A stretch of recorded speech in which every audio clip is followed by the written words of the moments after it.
How to watch TikTok videos offline without internet. So first you want to open up your TikTok application and go to your profile. And then you want to click on the three vertical lines menu on the top right hand side and go to settings and privacy. And then you want to scroll down to where it says offline videos under cache and cellular and click on it.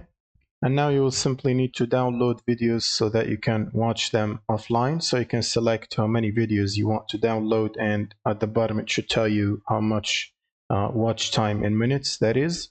So you can download a minimum of 50 videos and maximum of 200 videos, which is 120 minutes watch time or 2 hours. And then you will simply need to click on the download button and just wait for it to finish downloading the videos. You can also choose whether you want to download over Wi-Fi only or use the mobile cellular data.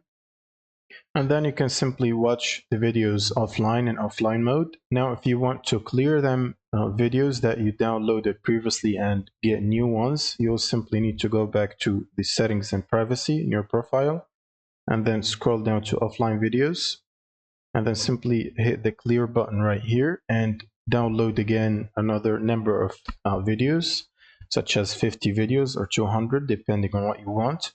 And then you can simply get rid of the old videos and continue to watch the new ones that you've just downloaded offline. And that's pretty much it. Thank you guys for watching and subscribe.